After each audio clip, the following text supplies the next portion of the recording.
Audio B Enam inframem na a lot of people are surprised because we share camper audio no efria. If you Reverend Obofo camp. Obi a wonim na na hu ehi bia nso nim se na na hu ehi yo obi a eto de bia asemsi a wo ba ebekasa ema Reverend Obofo. Enam sa ho nti nkrofo kra eka se hu ehi sebe Reverend Obofo etia neka ana eya wokọ Reverend Obofo ho ekogiska because Reverend Obofo nya ntokwa bia wo social media hu ehi ebeba beta nechi. Into audio yi efi Obofo camp a audio yi wo ba na edi na hu ehi atem no enye easy. Na mebo mo asem ni nantre mu miwi a me wo asem bia eya so mo beka ya maka e wa ha seda. Now mebo audio na trem but before that let me give you a brief. Yebo audio ni wi a asem a eya meka no meka eno nso. Na asem ni na se mama mo ate ase se ende amene o kasa yi na agrada Reverend Obofo edeno akwa akogina court. Reverend Obofo atro ama ne lawyers for atro nkrata ama na agrada se yede na court. Se defamation in bia waka ebo ni TV station so trese wodi egu Reverend Obofo hu fin. Na ne ni nemu no court na be trese ne kre asem ana na agrada aka no eyampa na enyampa. Na ne ni nemu no hu ehin so sisi a wo next TV. Hu ehin so wo hwe ne utterances ne nsem bia wotumi hu ne se and someone he is not being on the side of Reverend Obofo because now saying when he go far wa babia wa betina the TV show so eke kan sem far Reverend Obofo any savior ho boni bia wo mudi a enya asem ketwa na che say when he it is looking like when he switch position.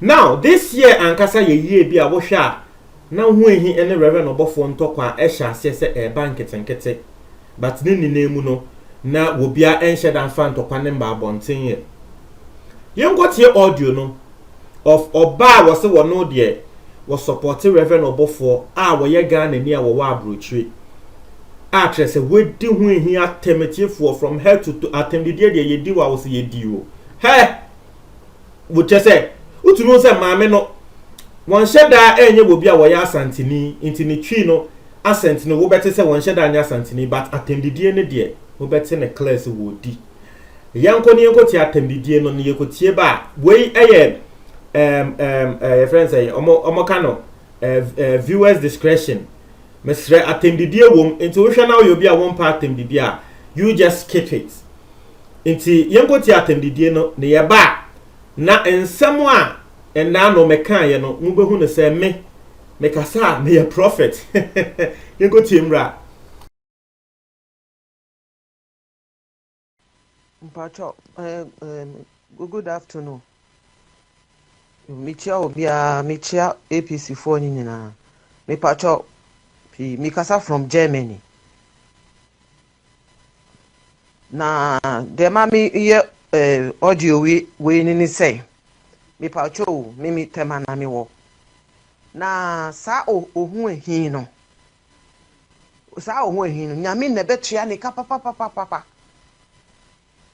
kwai oya oni Obofo faso no enye kora wo Ghana man no nti se Ghana government wo ho mitumi hu nti panyifo no mo wo parliament ne ma de ho ehin hia wo television no so mo hu ana okay agrada ni suban ni nnuama basa tem didi Bofo no too much inti na ko wie court no inti onu so the same time ohu ehin so TV so didi na tem o didi na tem say dentia inti Ghana no police for ni ho ana government ni ho sa TV station agrada TV station ni nyina no say yetum wo Ghana ho konfo so onu ye nipa no sofo wo Ghana de onye nipa inti Ghana say ano Christian country ana comfort country kwasi afo omo nim nyansa me kasa from Germany me ni abrepa useless woman owo eyin ya me betia woka ni ti fun be ma tantan na no na oba ba m yakopon betia ni ka wo ho Me na me send from Hamburg, Germany na me kasa free no. Ohu ehi nyame betua wo ko. One jai sakasa phone no was station. Oti wo na ye ba betu akokotu. Akoloke wo. Yenko na enko chi no because only right so be didi bofo atem sa. Bofo wo size no. Bofo wo size no. Wo kura ohi onfa wo nye no house boy kura. Useless thing. Tente na mo didi atem go Ghana sa. Oh yeah, oh he I don't know who is that person. Any person I friend who he. Share no phone or diti ho. Ah. I glad that way on you be any before azan way or Ghana no po. To me did not attempt. Wow, glad I do me war. Why are useless? I would in nam ho. A come where do we mutina wuti sa station no wo no. Obi ya bold you crowd ho. Come ntira. Oh yeah, Jimmy for last person. Asante for money nyina wo na wo the last useless person in Kumasi. Useless. Monhwa no. We are useless person in Kumasi. Monhwa no so. Every Kumasi okra useless. Osora no didi asante for so atem.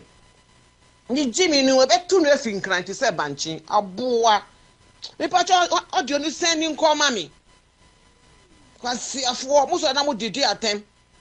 Sa didi anti bi mo attempt that didi nkrofo ewo asori ho didi bofo ni didi ni obi a ewo asori ho di sabon pe charismatic church you can go to hell munjai no why am den court unjaji the court and judge dia na I don't know who Ghana no mini duma mo ye wo ho mini duma mo sa stations bi abaso ma bi funfun kura mo si o mo ye blogger no muta transi wo kasa nonsense obi so ho na secret to on the nu kasa Jimmy people like this in Accra. We don't need such people in Accra at all. Ya nya ye betu mu nyina ahin for Accra ye be ma ya yimu nyina free Accra ma mwanya mi sum kra ye tan sesi Accra di ye kra eni nkran bi o. Who are you people?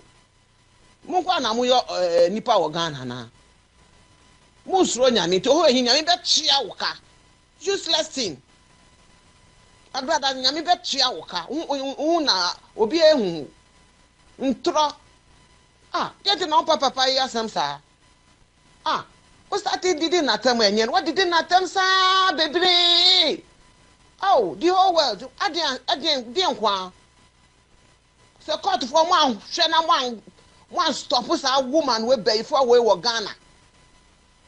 Can Japan say one share no one stop us useless woman in Ghana. Now what na so for kwansem na mu die that means people don't know what you are doing in Ghana. Ghana is a Christian country. Where is the Christianity now?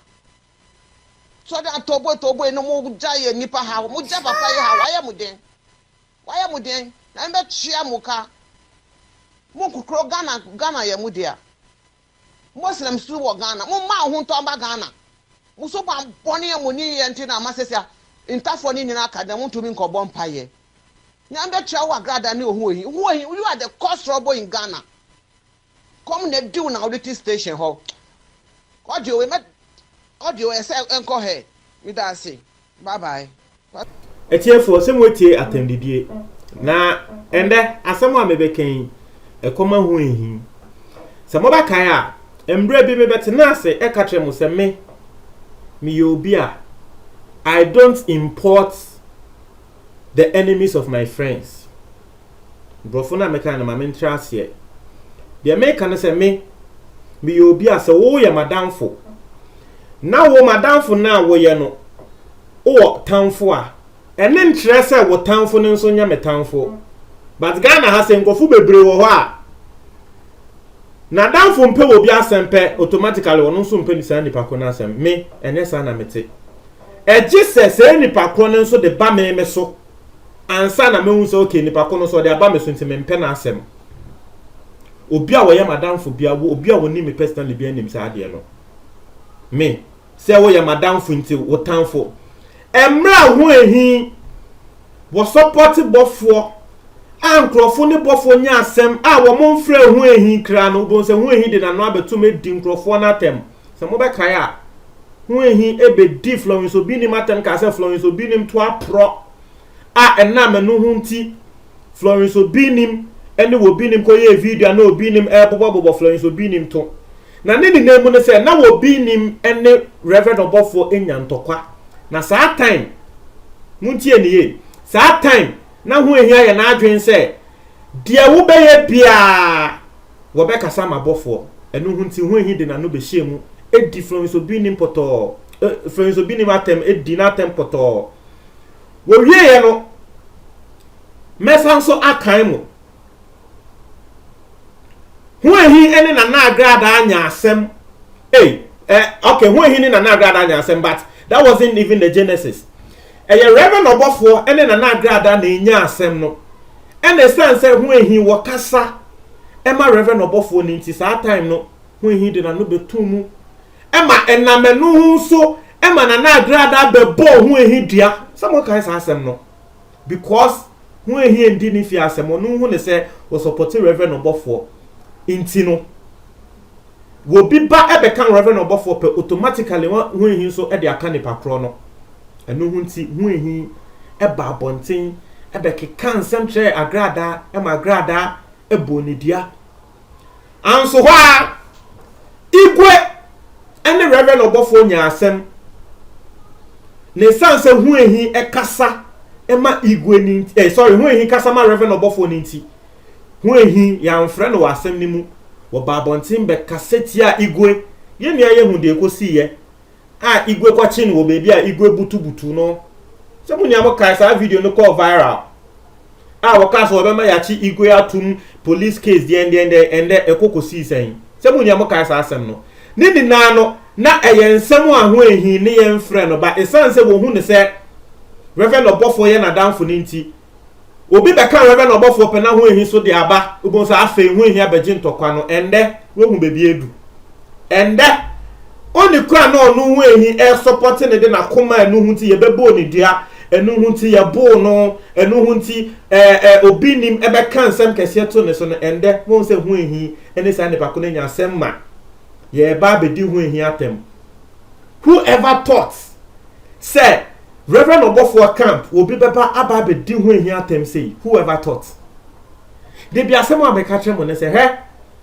ende wo bi ye wadanfo ene interest da wo be ye wadanfo iti wo ye nyama bi asusu ye be kasa asem ne pa wo bi ye wadanfo wende a ene interest wo sumu asem ne wo be ka kire no because ochina ebia na onye wadanfo na afei wo sumu asem ni na wo de atudwa na afei weni megu ase me say I know people because wo hu say wo bi ye na danfo wo koka na sumu asem training nti ende sa nipa kono with a prison because later nipa kono amba mbeda na danfo biomi to koka na sumu asem na later e be ya asem kese police for the omo hu beji mu and then nipa kono da prison right.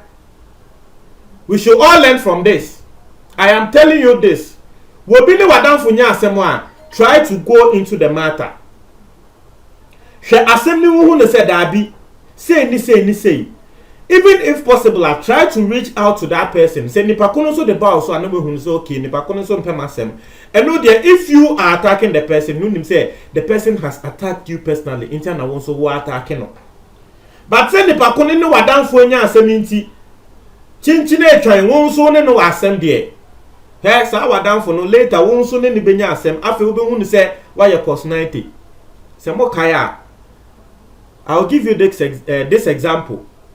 Embra, sometimes Stone Boy, ene Shatawale. Na womo kungidi sometimes na Stone Boy, na call Kelvin Boy.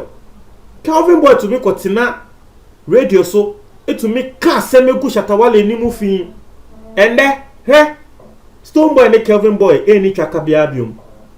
Will you tell me say still Kelvin Boy obehu Shatawale say wo ye netamfo ana abi by Embra Stone Boy ene eye Shatawale nyae no saa time no etiefo na Kelvin Boy na asemi nim eye ne boss ene obi ne nya bato no hu ne say e wo say wo can be man ne boss and then ne boss no ene wo bi a Kelvin Boy e kaseti ano no ne boss ne na abom nti Kelvin Boy na nde one Stone Boy campi wo pese woni Shatawale ye njoma o pese o chere me say obetumi aye Shatawale beka say hey wo di matenda me ne wo enye enwom wo hu se ne wiasete nti me sira mo eyefutu a me de ma mu ni na